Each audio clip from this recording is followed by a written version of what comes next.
والله والصلاة والسلام على من لا نبي بعده وبعد. السلام عليكم ورحمة الله وبركاته once again.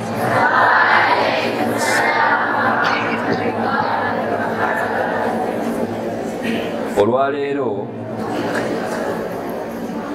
njagadde twogere ku nsonga gye bayita al-ithar fi l-Islam, nga mu lulimi oluzungu tuyinza okugamba sacrificing your personal desires for the happiness of others. Nga twetudda mu luganda olwaffe nga kategeeza okwerekereza okusobola okulaba nga munno alina essanyu erimwambaddeko. Ensonga lwaki njagala nnyo okujja emisomo nga gino ebyokuyiga nga bino mu byafaayo by'abasahaba ne basahabiya olw'ensonga nga bbiri. Ensonga esookera ddala, abantu olwaleero balowooza olw'okuba ensi ebayuuzayuuza terina be yali eyuuzizzaamuko ne batuuka n'okufunayo obugambo bwabwe emitima gyakaluba. Gyekiri oba tekiriiyo? Olunaku olwaleero njagala tugenda okumaliriza wano eno nga at least ffenna tulina kye tuyize mu nsonga zino. Olutalo lwe bayita Yarmouk, abamanyi ebyafaayo by'Obusiraamu bakimanyi nti lwe lutalo basahaba lwe baasinga okufuna ebiwundu ebingi ennyo ku mibiri gyabwe, ate nga yali nkola ya nnabbi mu lutalo. Twe balwana olutalo lwonna ku mabbali wali bateekawo tent, nga sahaba gwe bafumisa ebiso n'afuna amabwanga mangi, bamutwala ku mabbali wali ne bamubudaabuda ne bamujjanjabamuku ka first aid wabanga akyalinamu amaanyi ng'akomawo second round ng'addamu alwana. Bwe batyo bwe baakolanga.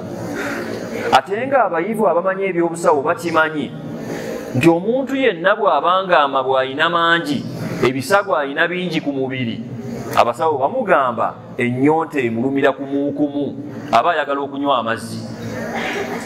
Kati ngamba nyumiza ki? Olutalo olwo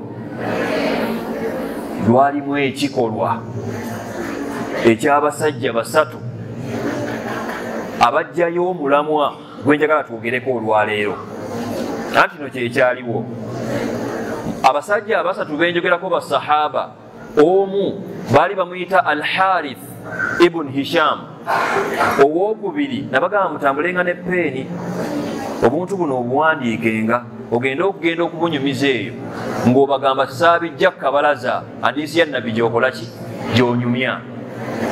Sahaba asooka ye Al-Harith ibn Hisham, owookubiri baali bamuyita Ukrima ibn Abi Jahal, asembayo baali bamuyita Ayyash ibn Abi Rabi'a. Abasajja abo abasatu ekikolwa kye baakola kye kijjayo omulamwa gwaffe olwaleero okwerekereza okusobola okulaba essanyu nga munnaaliyina. Bwe balwana olutalo, basahaba bangi nnyo baafuna ebisago nga babatwala ku mabbali ka tenti ne babajjanjabamuko, abagonzegonze nga babalekayo, abalinamu amaanyi nga bakola ki? Nga bakomawo. Naye Al-Harith yatumya muganda we n'abagamba nti kutumye muganda wange mumugambe andeetereyo ekikapu ky'amazzi. Riwaya endala zigamba nti muganda we kennyini amawulire gamutuukako nti muganda wo Harith ali mu lutalo anoonya amazzi, omusana mungi, balwana naye ng'amazzi matono. Ne bamuleetera ekikapu ky'amazzi. Bwe bakituusa ku Al-Harith n'atandika okunywa nga tannaba nakuteekayo esiipu mu kamwa ke, n'awuliramu Ukrima ng'akaaba. abamanyi ebitabo by'ebyafaayo bakimanyi n'okukimanya nti bwe baba balaga obulumi obw'omuntu yenna bakozesa obugambo nga kategeeza alumwa nnyo.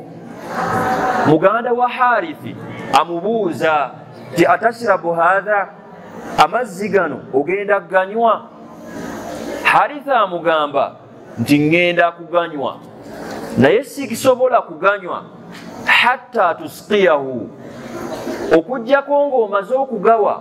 Ukrima oyo gwempulidde akaaba ng'ennyonta emuluma. Okumanya ennyonta yali emuluma, abantu mmwe nno njagala mbanyumiza ebintu bino nga mubifiiringa.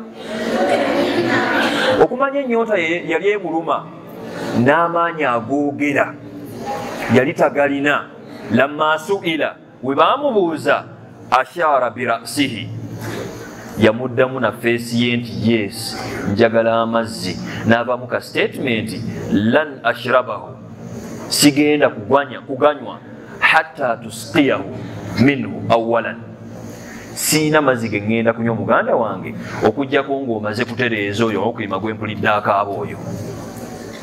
N'atambula naye n'agonda, naye nga kyamutegeeza nti oyo ate ennyonta emuluma nnyo, sooka omuwe okomewo nange ompe. Ne batuuka ewa Ukrima naye ne bamugamba kyekimu.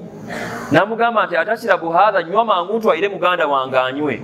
Ukrima naye aba ateekayo okunywa, n'awulira Ayyash nga naye ali mu kukaaba, alaajja nange ennyonta weemuluma. Yakaaba atya mpozi? Nja kunyumyanga nammwe. Ukrima aba agenda okunywa, agenda okuwulira nga Ayyash naye ali mu kukoowoola, ng'eddoboozi erimuvaamu. Mwenno muleekaanye nnyo kuba bitegeeka mwe mukuse n'okukkuta, naye kasawundi ako kaalina engeri gye kasawundingamu nga kalaga nti mu butuufu bwe kavaamu muyi ayagala mazzi gakola ki? Gakunywa. Ukrima naye n'avaamu akagambo ti lan ashrabahu, siina mazzi ge ngenda kunywa okujjako ng'omaze okugatwalira Ayyash oyo, kuba mpulira ate ennyonta emuluma nnyo okusinga nze gw'oyagala okusoosa. Abantu basatu ekibadaaza giraasi y'amazzi, bonna ennyonta ebaluma naye nga baagala kusooka kujjawo kuteeka ssanyu mu Buganda baabwe balala, be nabo beesembyeyo bafune essanyu eryo. That's a Muslim. We batuuka ku Ayyash eyali atutta amazzi ewa Ayyash, wajadahu waqad faraqa alhayat, yasanga Ayyash ng'afudde min al'atash, ng'ekimusse ennyonta. Lamma raja'a ila thani, n'amuvaako kuba amaze okufa, n'akomawo ewa Ukrima eyamusindisa ewa Ayyash, n'amugamba nti nywa ku mazzi, aba atanaba na kimugamba.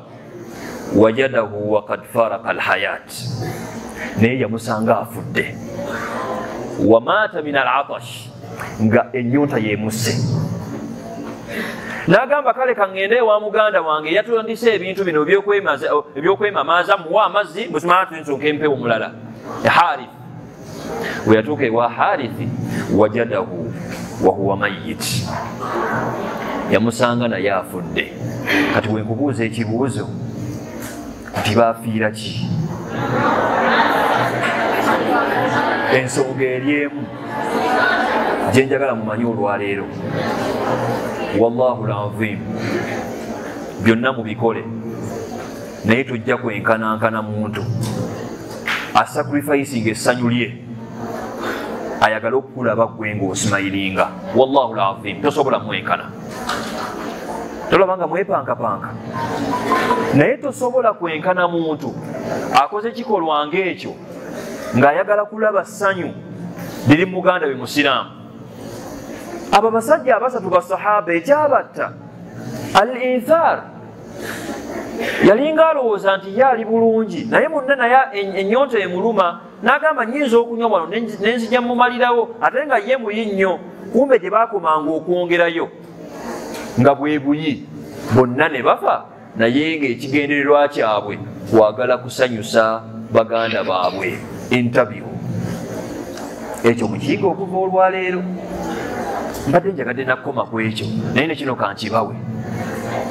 Gereza wallahu alazim tekusobola kwenkanankana na muntu akunyooma. Lumu Abi Huraira yatunyumiza ti nabbi aba ali mu masjidi ajja afuna omugenyi munnamalungu omutambuze. Bw'atuuka gy'ali n'amugamba ti ya Rasulallah, nze ndi nno mutambuze, nandibadde neeyongerayo n'olugendo naye ndaba obudde bunkutte, nze abadde ateesa bw'onsuza. Nabbi n'atumya eri omukyala gy'ali agenda okusula, ng'abatumya ng'ababuuza waliyo ekiri yeeyo nsobole okujja n'omugenyi tuleme kuswala. Obubaka bukomawo ewa nabbi ng'omukyala amugamba nti nedda mukama wange amazzi gokka ge galiwo. Nabbi ayimirira mu muzikiti avaamu akagambo man yudayif dayfa rasulillah, muntu kyagenda okwejjayo akyaze omugenyi wa nabbi. Abi Talha n'awanika omukono n'amugamba ana ya Rasulallah, nze mumumpe mutwale ewange musuze kubanga mugenyi wo. Nabbi nakkiriza. Abi Talha n'agenda n'omusajja. Kino kyenjagadde okwerekereza kye tuliko. Bwe batuuka ewaka, Abi Talha al Ansari anyumiza mukyala we n'amugamba bebi, amazima gennyini mbadde ne nabbi naye nabbi aŋŋambye alina omugenyi n'aŋŋamba ndeete wano omugenyi n'ensaba nze mukyaze era muleese wano. Omukyala n'agamba bbaawe Abi Talha, n'amugamba sikuyinaako buzibu Abi Talha, naye omugenyi oyo gw'oleese akamere ke mbadde nfumbye k'abaana baffe, igwe bba wange mbadde sikubaliddeeko, nange mukyala wo maama w'abaana mbadde seebaliddeeko nga kamala bumazi abaana. Allahu akbar. Abi Talha avaamu ekiragiro ng'agamba mukyala we nawimihim nawimihim nawimihim, nga kategeeza mumanye ebiyimba ebyo ebibowabowaabo nga baagala kwebasa baana, mu luzungu ndoza bayita lullaby. Bayimba ebiyimbayimba ebibowa omwana ajja afuna okwebowa okwo otulo tujje tumukole ki tumutwale. Abi Talha agamba mukyala we njagala obowa abaana bange babowe bagende beebakenga emmere no tebagikoze eki kyebagiridde. Fafaalat, n'abowa abaana n'abayimbira ebiyimba ebibabowabowaawo, baana ne beebaka nga tebalidde kamere. N'alinda ekiragiro ekyokubiri. Abi Talha n'alagira omukyala ategeke emmere kuba agenda giwa omugenyi. Abaana beebase tebalidde. Omukyala gwe yawasanga ayagala n'amaharege naye tagenda kulya, ne bakwata akamere akaliwo nga bagenda kukawa omugenyi gwe batamanyi, tebasomangako bonna, tebalyangako bonna. Yamulabidde awo naye ayagala kwerekereza asobole okumuwa essanyu. Ekyo tekyandibadde kikulu, naye nze buli wenfuna ensonga ng'eno ntya namu, kuba Abi Talha yatuuka n'okuba nga azikiza Tadooba eyali eyaka olw'ensonga yali tayagala mugenyi ono amanye nti naye tali mu kulya. N'atuulaawo ne mukyala we, kigambibwa ne batandika okkuba ekiboozi, emboozi eraga omuntu gw'olya naye ti naawe oli mu kulya naye ng'amazima tolina mmere gy'olya. Nga Tadooba nti esirise, tewaliwo masanyalazi nga kati, ne batandika nti ogamba ki ng'ono wayogera ng'alinga agaaya, temujja kundabisa sijja byogerayo, naye kimu kitegedde kye ŋŋamba.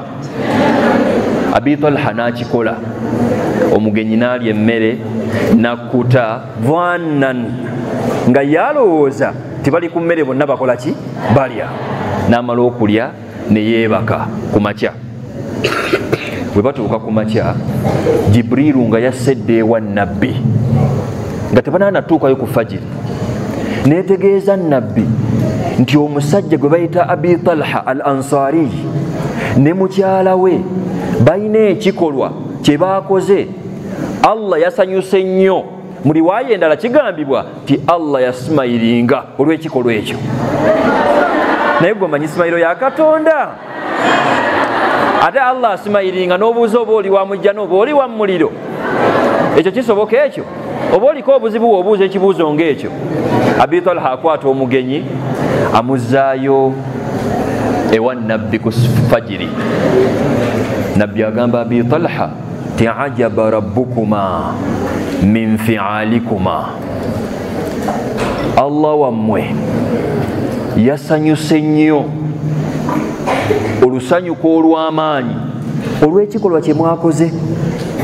Gwe Semaka n'otalya, mukyalawo n'atalya, n'abaana abakyala abo nga batabuka ku baana, naye ssebo n'abaana ne batalya, n'omukyala n'atatabuka. Ne bawa omusajja gwe batamanyi gy'ava, bamusanze busanze awo olw'okuba baagala kumusanyusa. Hatha huwa al-ithar. Kweko okwerekereza mu Busiraamu, ye discipline Obusiraamu gye butuwa. Tuli mu biseera ng'abantu kati enneeyisa etandikidde ddala okufa. Omuntu nga tanaba na kubaako kyakola asooka kubuuza afuniramu wa, naye nze njagala nkibakakase. Byonna byogere, byonna bikole, naye tojja kwenkanankana. Ne wabeera musiraamu mupya tojja kumwenkanankana. Wabanga bw'atyo bw'asuubira ng'ayeerekereza by'asinga okwagala okuteeka essanyu mu feesi z'abantu abalala.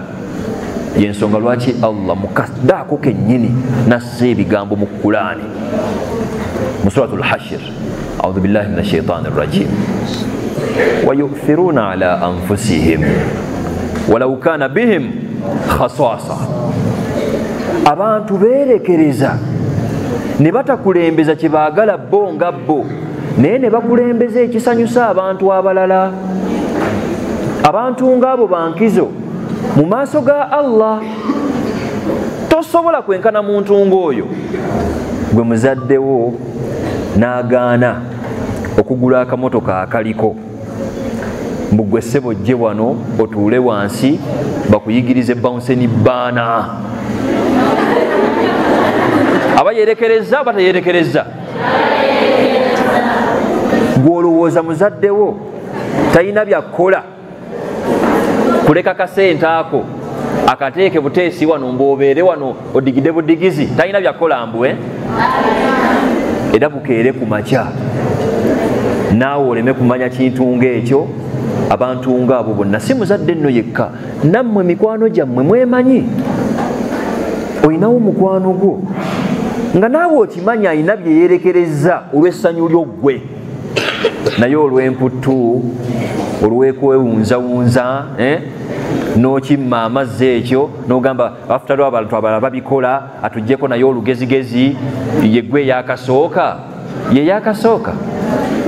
Njagala okutegeeza nti omuntu oyo wamma gwakikola toggwangamu maanyi. Abantu ng'abo abatasiima tebakumalangamu ssuubi. Akasembayo ye sahaba ekyali wakati wa Abdurrahman ibn Auf ne sahaba gwe bayita Saad ibn Rabi'. Abasiraamu we basenguka okuva e Makka okudda e Madiina, baatuuka e Madiina ng'abadde omugagga e Makka, bw'atuusa e Madiina ye mwavu asooka kuba talina kyalina, ebyobugagga abireseewa Makka. Abadde omufumbo e Makka, mukyala we yakambuwalanga bw'ati nti ndeka wano nze nsinza amasanamu gange. Bwe yamuleka ng'eyo n'agenda ewa e Madiina. Kati baatuuka e Madiina nga bantu bapya. Akhar Rasul Nabbi yamakinga sure nti agatta baina almuhajirin, ng'agatta wakati w'abo abasenguse okuva e Makka okudda e Madiina wal ansar, naawe basenzeyo mu Madiina. Ng'abagatta atya? Anti yali omugagga mu Madiina ng'amugamba nti funayo omukwano gweno mubavudde e Makka omuyambeyambeko, woba olina kilo 2 muweeyo emu, woba olina amataka ploti 5 muweeko ziizo, afune entandikwa, woba olina muto wo muwala wo muweeyo ko afune omukyala amukola ki? Amufumbira. Naye kyenjagaddemu Abdurrahman ibn Auf nabbi yamuwa Saad ibn Rabi'. Saad yaliwe Madina, Abdurrahman yavuddewa avudde yagamba Abdurrahman kati omwavu namugamba ya Abdurrahman inni aktharu al-ansari mala, nze Saad nze asinga essente wano mu Madina, tewali ansinga. Sa uqassim mali nisfain, ngenda kwawuluzaamu emaali yange, sikumanyi siri obiwo naye ngenda kwawuluzaamu emaali yange, ntwale half nawe otwale half, gwanaamanya. Ekyo nno kyanditegerekese kubanga kiba kitegeeza nti we yalinga ne miliyoni 5 ng'amuwaako miliyoni 2 mu ameka mu 5 naye ng'asigaza 2 mu ameka mu 5. Igwe ku mutwalo gwo bakabakyalira kati olinawo emitwalo gyeja, ate mukwano gw'ombu gwe musinga okwagala ajja kukuba sitore ti mwana gwe mbadde ndi awo sente ziri mu seeti awo naye bajja banzibako seeti yange akasene ne bakakola ki ne bakatwala. No nawe n'ofuna program, mubadde mulya mwenna break n'otandika ofuna program, ogenda nnyo mu short ko mu break era omudojinge oleme mugulira. Naye obusiraamu si bwe bubeera. Ekyo nno kale kiri awo kuba abantu bagaba. Saad avaamu akagambo akalala, wali imraatani, nina abakyala bange aba babiri. Kano mukawulirize nno kakulu. Saad agamba ng'agamba Abdurrahmani, Abdurrahmani nkimanyi oli muwulu ovudde e Makka, naye njagala okimanye nti nina abakyala aba babiri. Ekyo nno tekyali baddaawo, naye Saadi n'ayongerako nti fanzur ajabahuma ilaika, njagala otunule ku bakyala abo anaasinga okukuba, utalliquha, mbeere nga muwa ttalaka asobole okuba nga jjewuwa akufumbira. Kati kamale n'okupozingamu awo nfuneyo ndowooza sheekhe wano mu myaka nga 3 from now oweimaani ajje akujjukiza ekyafaayo nga kino akugambe, tomanyi naawe Saadi we yagamba Abdurrahmani bw'ompaako awo mukyala wo ofaaki? Mwe abakyala mukkiriza naawe temuli ku olwe, mwagala okumanya ekyaddirira. Pointi nga sinamana kweyongerayo, Saadi yali mwetegefu okugaba ekitundu ky'emmaali ye akiwe Abdurrahman gw'atamanyi nnyo, naye ng'ali ready okwerekereza amuwe obutebenkevu obwo. Ne kimukwata nako nnyo n'agamba nti bannange ate omuntu ono ndi mumuwe emaali, weenaamu stressinga anaamukuuma anaavaawa, kamuwe kuba n'abange wano, nina babiri, twalako omu gw'oyagala, nze nsigaza omu, muganda wange nkwagala ku lwa Allah. Nga bw'atyo ali ready for that. Kati kyemmanyi muli awo mwebuuza yamutwala mbanyumiza embaga we yali teyamutwala nammwe, kubanga Abdurrahmani yagamba barakallahu fi ahlika, barakallahu laka fi ahlika wa malik. Saadi nsanyuse nnyo kyondaze ekyokubanga oli ready to go that far to the climax, just okundaba nga nsanyuse. I'm happy for that and I'm not taking that for granted. Namusabira edduwa ti barakallahu laka, saba Allah ateeke emikisa muggwe mu maali yo n'abantu bo famire yo, abakyala abo b'oyagadde okumpa. Ne Abdurrahman namusaba busabi ti nze njagala onnyambe buyambi, ondagirire akatale kali luddawa wano nze ŋŋende, bw'oba ontaasizzaayo company capital nze ntandika okukola ki, ntandika okwekolera. Ate Saadi n'akamba nti ate tewali buzibu, n'amulagirira nti akatale kali awo. Ne wayitawo ebbanga liiryo, Abdurrahman tanyiridde, Abdurrahman tawasizza. Bw'amala n'okuwasa awo ate yawasa mu nkukutu awo, kati lumunabbi aba atambula agenda okulaba Abdurrahman ono yagenda okuva e Makka nga musiiwuufu naye n'engeri gy'akoze akasusu nga ali wano e Madiina mumbanga lyakoze eki n'abuuza Abdurrahmani radiyallahu anhu Abdurrahmani kiki akasusu ako ng'onyirira ennaku zino Abdurrahman n'agamba nabbi tinawasa nabbi gy'otaali nina omwana w'abendi gwenkola ki gwe nnina eyo nabbi n'amubuuza n'omubuuza ti oba wawasa wamuwaayo amahali ameka Abdurrahman bali mu kiboozi awo Abdurrahman n'amugamba namuwaayo zaabu gwe nalina omutonotono gwe nali nfunye mu bizinesi zange kyotegezanga musajja kati mugagga era y'omu ku bagagga abaali mu Madiina abavundu naye ng'atandikira ku zero with the start of sad nabbi kwe kuvaamu akagambo ti awulim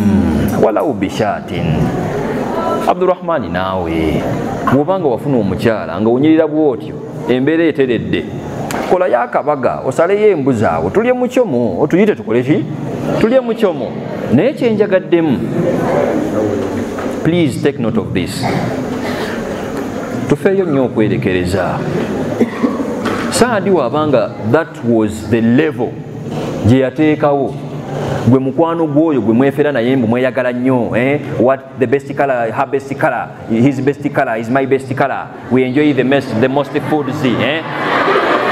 wali werekerezaako ki nga naye akimanyi nti werekereza ku lulwe gyekiri era nze njagala mbaweka principle kubanga tuli mu nsi y'abafere mikwano gyo mifere abeefuula mbu bakwagala nnyo babbi bobbi bafere tuula wansi olowooze mu bantu abo bonna wabanga waliwo omuntu gw'ojjukiranga mukwano gwo mazima ddala ng'alina kye yali yeerekereza akulabe ng'oseka wallahu alazim nkwegayiridde never take that for granted ne wakuvuma ne muyomba olwaleero naye enkeera omugambe nsonyiwa tuddemu tuseke kuba tekisangika he or she is real tewaliwo muntu yeesaddaaka aleme kuyisaawo ye byayagala alabe gwe ng'oseka okuggyako nga muntu wo nnyo omuntu nga si maamawo si taatawo si obbiwo si mutowo si mugandawo naye n'ateekawo embeera eyo naawe n'okimanya n'ofuna chance eyo tiyeerekereza wallahi asigazaamu 15,000 naye wallahi tudaaze tuli ku trip tetulina kyakulya zizino zonna azikozesezza era n'otwala ekyo for granted naawe ne weerabira Allah atuggyemu abantu abali unfair ngaabo kubanga temuli bangu mubanga we mutwe mweyisa saba Allah subhanahu wa ta'ala abeere nga atuwa entegeera eyo ensonga 3 nve wano ensonga esooka kano mukanootinge we bakubuuza ani akoogedde ng'ogenda koogera bulungi nga wengenda okukoogera mpaayo naye wobanga togenda kukategeera tekakutaana noyogera ku linnya lyange mbuze akakugamba mu bulamu bwo in your life if you ever have a friend, a relative, a close friend, someone who is close to you ngaina bwakuyita, please and please faayo nnyo okulaba ng'oyina kyeweerekereza to see them smile. As simple as that. Bw'obanga otaddewo embeera ng'eyo temukinyooma kintu kyakwerekereza. Nze bwe ntegeera nti oli mukwano gwange nnyo ne mbaako kye neerekereza olw'okulaba essanyu lyo ng'oseka, bwe bukya ku makya n'ovaawo mbaako ne weŋŋumira ne manya nti at least nkakasa ti yonna gy'agenze, I'm sure he or she knew that I cared, kubanga mukoledde bingi byalabako nti neerekereza. Naye bw'obeeranga ne mukwano gwo nga memories ze muyina za masanyu meerere toyina okuwadde wayinza kweteeka nti naye lwaki tokuba munze wakiri tokuba mukwano gwange sikangamu emabega for sure baba tebanayita testi kyekintu ekisooka nga message mweri yeeriwa mu bulamu bwaffe ffenna ekyokulabirako ekyangu nze nammwe kati for example nga mbaagala nnyo bantu mmwe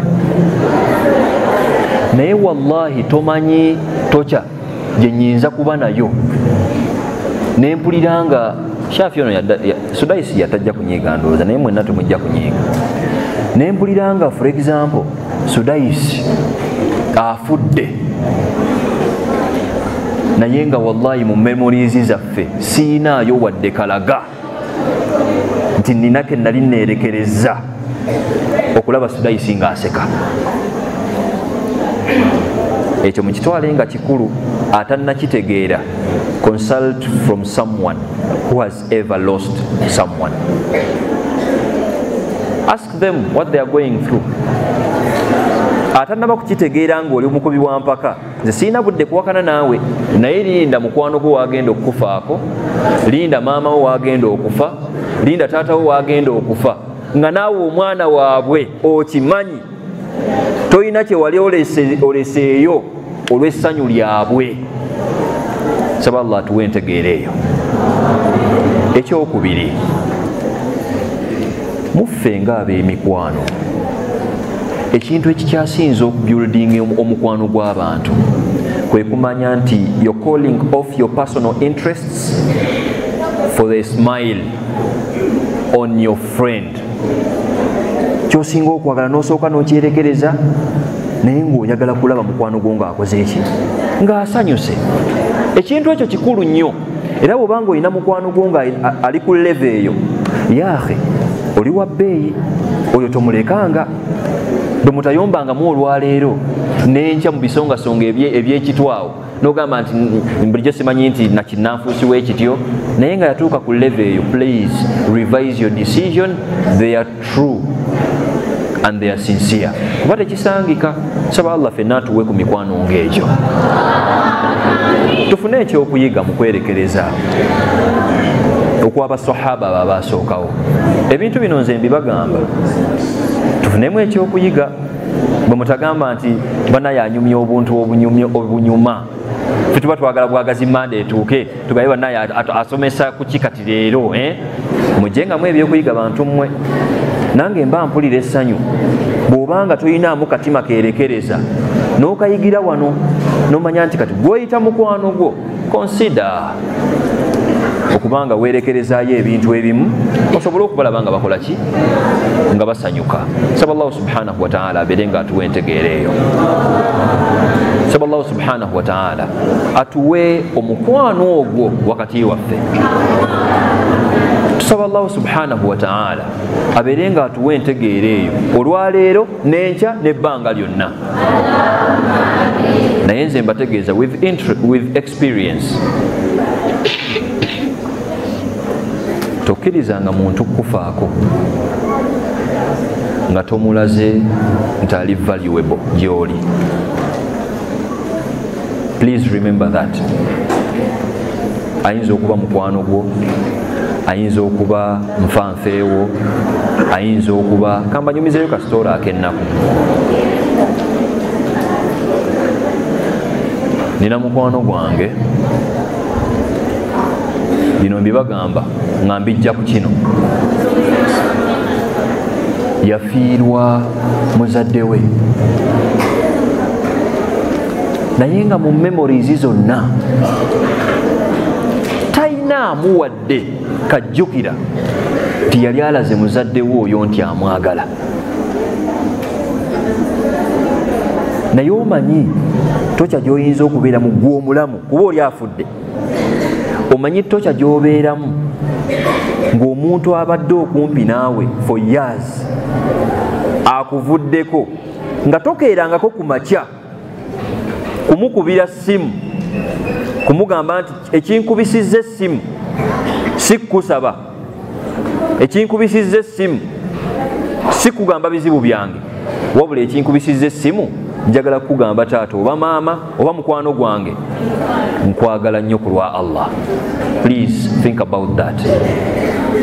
Kuba kikulu kikuwa settlement omuntu oyo wakuvaako.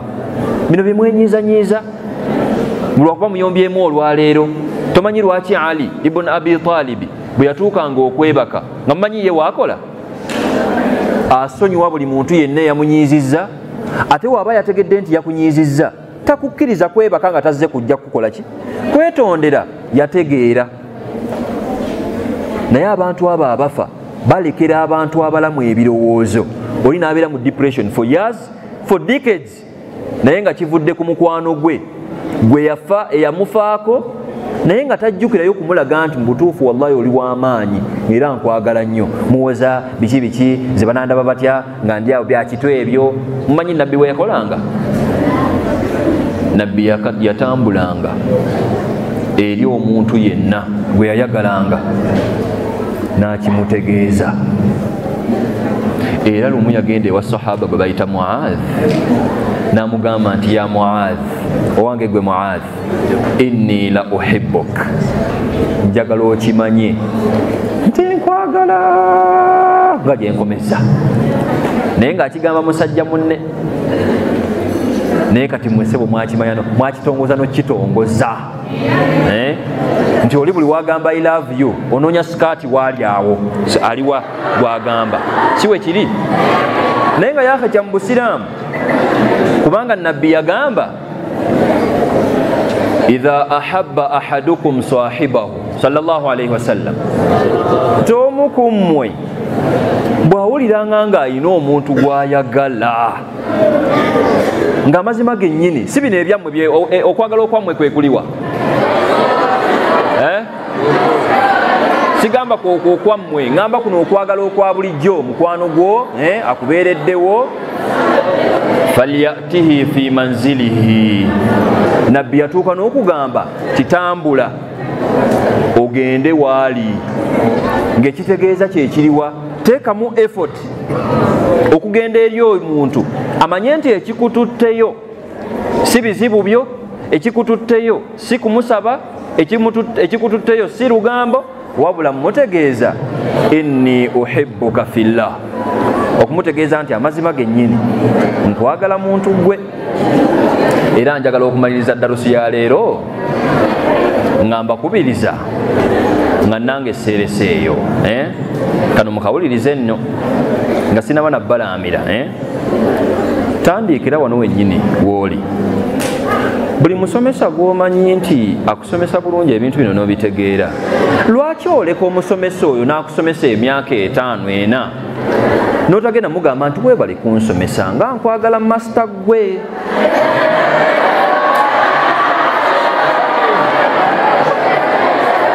Nkakasa nti okuseka okwo temuli kukwagala kwange kwe ŋŋamba, bali kukwanga abo.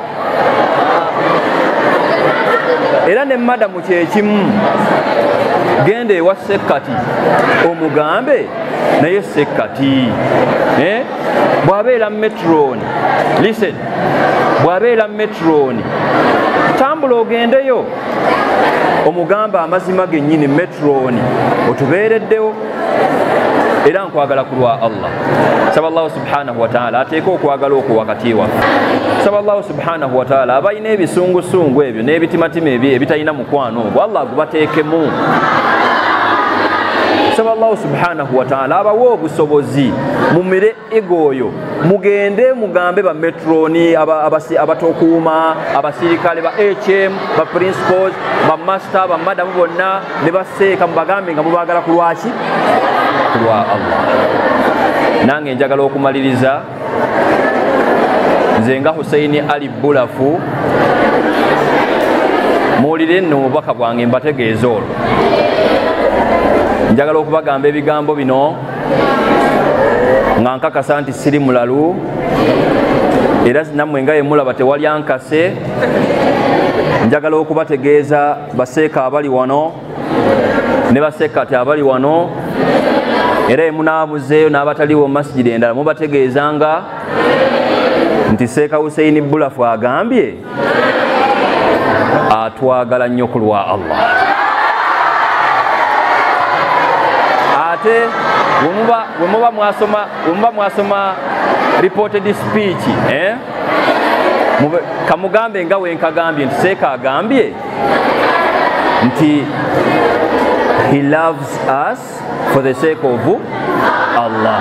Saba Allah subhanahu wa ta'ala atusobozese tweyagale ne mujjana tusinkane ateeke omukwano wakati waffe. Allahumma ربنا آتنا في الدنيا حسنة وفي الآخرة حسنة وقنا عذاب النار. اللهم زدنا علما وارزقنا فهما. اللهم طهر قلوبنا من الكفر والنفاق برحمتك يا أرحم الراحمين. وطهر أعمالنا من السمعة والرياء برحمتك يا أرحم الراحمين. Ayi Allah tukusaba oteeka omukwano wakati waffe. Abantu abatalina mukwano ogwo kikulu nnyo Allah gubateekemu basobole okubanga bagulaga abantu abalala. Tuteekemu omukwano tuggyemu obusungu obuyinza otulemesa okwagalana. Allahumma وصلى اللهم على سيدنا محمد وعلى آله وصحبه أجمعين. أحبكم في الله. مدام متيم الورب. ونحبك في الله. kale kangambe mu Luganda mbagala nnyo kulwa Allah nga muddamu mutyammwe. Assalamu alaikum wa rahmatullahi wa barakatuh.